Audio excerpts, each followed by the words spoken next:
Hello viewers, বিনোদন জগতের সব খবর নিয়ে আপনাদের সঙ্গে এই মুহূর্তে রয়েছে আমি রিপোর্টার মিলা। জন্মদিনে সুপারস্টার শাকিব খান এবার থাকবেন আমেরিকায়। বাবাকে ছাড়া জন্মদিন করতে একদমই রাজি নাই সুপারস্টার শাকিব খানের পুত্র আবরাম খান জয়। সে বলে, প্রতিবার বাবা আমার সঙ্গে থাকে, পাপাকে ছাড়া আমি কেক কাটবো না। পাপাকে এক্ষুনি আসতে বলো, আমার জীবনের সব কিছু আমার পাপা। পাপাকে ছাড়া আমার কিছুই ভালো লাগে না। পাপা আমার বন্ধু। আমি একটুও কেক কাটবো না, আমি কেক খাবও না। পাপাকে তুমি তাড়াতাড়ি আসতে বলো। পাপা কি ভেবেছে আমেরিকায় বসে বসে আমাকে হ্যাপি বার্থডে বলবে, আসার সময় কয়েকটা গিফট নিয়ে আসবে আর আমি খুশি হয়ে যাব? কখনো না। এবার আমি বড় হয়ে গেছি, সব বুঝতে পারি।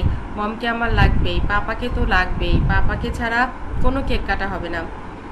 শাকিব খান বললেন, এবার তো অনেক বড় করে একটা সারপ্রাইজ পার্টি রাখতে চেয়েছিলাম পাপা, যেহেতু আমেরিকায় আমি আসতে পারছি না, তুমি কেক কেটে ফেলো মাম্মার সঙ্গে। পরের বার আমি যখন দেশে ফিরবো অনেক বড় করে ধুমধাম করে একটা বার্থডে পার্টি থ্রো করব। শাকিব খানকে অবাক করে দিয়ে জয় বলে, পাপা আমি এখন বড় হয়েছি, সব বুঝতে পারি। তুমি এবার যদি আমার সঙ্গে না থাকো, আমার সঙ্গে যদি কেক না কাটো, আমি তোমার সঙ্গে কোনো কথাই বলবো না। তুমি আমাকে কোনোভাবেই ম্যানেজ করতে পারবে না। পরের বছর যখন আবার জন্মদিন হবে ঠিক তখনই আমি তোমার সঙ্গে কথা বলবো, তাও যদি তুমি আমার সঙ্গে থাকো। কথাটা শুনে এবার অপু বিশ্বাস অনেক কষ্ট পেলেন। তিনি বললেন, তোমাকে আমি তো অনেক ভালোবাসি, দাদা দাদু তারাও খুব ভালোবাসে। তাহলে তুমি শুধুমাত্র পাপার জন্য আমাদেরকে কেন কষ্ট দিবে? আমরা কি তোমাকে ভালোবাসি না? আমরাও তোমাকে উইশ করব। পাপা তোমাকে যেভাবে উইশ করে আমরা সেভাবেই উইশ করব। পাপা তোমাকে যে সমস্ত গিফট দেয় আমরাও তাই দিব।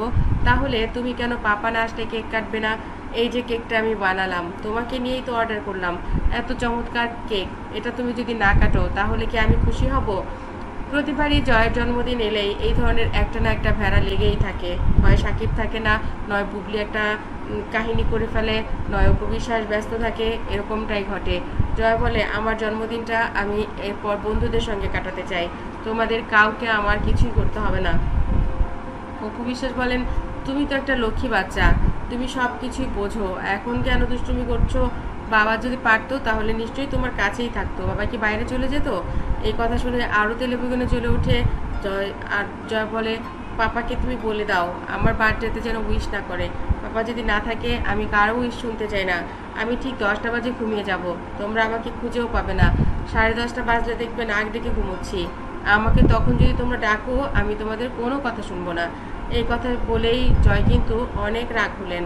বন্ধুরা, জীবন তো একটাই, এক জীবনের জন্মদিন কয়টাই বা আসে, কিন্তু সেই বিশেষ দিনটি প্রিয় মানুষটিকে নিয়ে কাটাতে চায় ছোট্ট বাচ্চা যারা, তারাও। বড়দের কথাই বা কি বলি, অনেকেই সেটা ভুলে যায়, কিন্তু আসলেই কি কেউ ভুলে যায় তার জন্মদিন? কেউই ভুলে না। ওই দিনটি আসে বলেই মানুষ পৃথিবীতে বিচরণ করে। বন্ধুরা, এই ভিডিওটি আপনাদের কাছে কেমন লেগেছে অবশ্যই কমেন্ট করতে ভুলবেন না।